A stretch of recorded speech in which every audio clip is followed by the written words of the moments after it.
Complete healing for your mind, body, and spirit. And this is your April forecast for 2015. Boy, do we have a big month. We're going to do a forecast for astrology, numerology, and the tarot. So let's get started. So right as we begin April, we have a full moon lunar eclipse in Libra.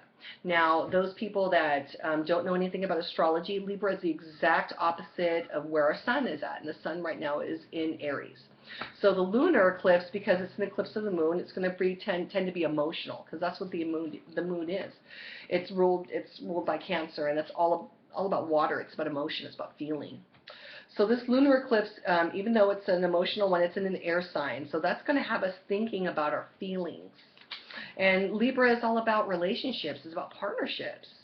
It's about justice and balance in our lives, and fairness and harmony and beauty. So, you might find yourself evaluating, or some questions, helpful questions, is what part of my life is out of balance, or what part of my life needs more balance and harmony? What part of my life maybe needs more justice or more beauty in it? And so these are very, if something's out of balance, because eclipses tend to bring endings, and this is going to be an emotional one. If something is removed out of your life, then it's probably for the best. Now, those people with a lot of Libra planets and or Libra rising and or their solar or lunar eclipse in Libra are going to be feeling some physical effects of the body, and let's talk about that. So we have ovaries for women, prostate for men, kidneys and adrenals for both. So your kidneys filters out deception, whether self-deception or deception by others. And adrenal, that does the same thing. So also vertigo, your equilibrium. You might catch yourself being off balance. And that is a direct reflection in our internal world of what's going on in our external world. So ask yourself, what is there anything out of my life that is out of balance? And because Libras tend to kind of want things to be smooth, they don't want conflict, that's the general energy of the Libra. And a lot of times that energy will hold back or not say, oh, I don't want to make any waves, I'll just let it go. And with this eclipse, it's going to bring it to a head. So if there is something that, whether you're a Libra or not, this energy is about that. It's about, hey, don't take more than you're willing to give, or to give more than you're willing to take, and this is where the line is. This is where the 50% is, okay? So those are, the moon is what you need. So that's having you get in touch with what you need, okay? Then on the 8th, we have Jupiter going direct in Leo. Very exciting. So Jupiter is a planet of luck and expansion. It's things that are going to be, getting a lot of attention, a lot of shine. And Leo represents love, it's romance, it's creativity, it's, children, the inner child, it's laughing, it's fun. So all of those things it's going to be going direct. It was retrograde, I believe it was in December of 2014, and now it's going direct. So after the 8th, it's about going after, what your heart's desire. Then on the 11th, Venus enters into Gemini. So Venus in Gemini, Venus is a little flirty. She's very sensual. She rules, Libra and Taurus, but, she likes Gemini. Gemini is also an intellectual sign. It's an air sign, but it's all about conversation. And so it's going to be flirty time is definitely going to be on with Venus and Gemini. All those conversations, variety, writing, singing, poetry, all that kind of stuff. So it's definitely get out there and conversate. Then we have Mercury entering in Taurus. And Mercury going into Taurus is actually pretty good.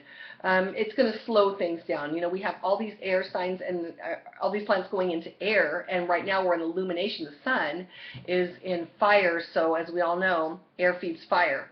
So it's going to be a very hot month initially. And then, our thoughts process is going to slow down. It's going to be a little bit more grounded, more stable in Taurus. So that's actually good. Then on the 16th, Pluto goes retrograde in Capricorn. So Pluto's been in there for quite a while, and we got a long transit with this one. And Pluto has us reevaluating, how we show up in the world, our the way we gain a sense of authority in our own life, taking responsibility. That's what Pluto and Cap is. How do you do that now? And so we've all been working with this energy. Now that it's going to go retrograde, those energies aren't going to be as prominent. So we'll kind of catch a little bit of a break. However, when planets go into retrograde, we will be revisiting. If there's anything that we've been restructuring that might need some more critiquing, we'll be visiting that in the next few months, okay? So keep that in mind. And then on the 18th, we've got the new moon in Aries. And so the new moon, new moon is new directions, new beginnings. So here we have us evaluating partnerships, thinking about what our needs are, getting ourselves more balance, more harmony in our lives, get our thoughts, from running hot to be more grounded. And then we've got this moon, and it's all about action. So any intentions you have of starting a new direction, new job, new anything that you decide to do, on the 18th is definitely your day to do it. Get going, okay? Then shortly, the sun on the 20th moves from Aries into Taurus. And so this will bring, that sun in Taurus is definitely going to have us a lot more grounded. We'll be more stable. Taurus is very sensual. It's all about home comforts and food and things of that. Okay, and so that's pretty much, and then on the 30th, Mercury will then be transiting to Gemini. So then we'll have Gemini and Mercury in Venus and Mercury in Gemini. And then your communication is really going to be ramping up.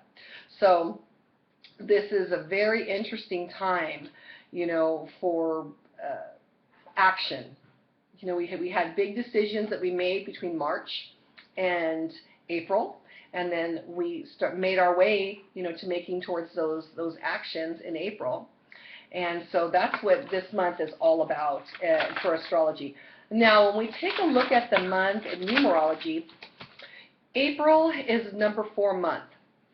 And the number 8 year, 2015 is the number 8 year. So when we add 8 and 4 together, we get 12. And 12, in numerology, you go down to the single digit, you get the primary number of the main energy, and that's 3. So it's very, very important this month.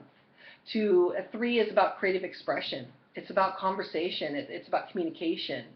It's about saying what you need to say when you need to say it, instead of holding it in and then exploding. Because April, you have a choice this month. It can either be a bang month where you take the initiative and go in the direction you want to go in and make some changes where needed, or it could be a boom month, and that's where everything just explodes, because that's what that energy is there.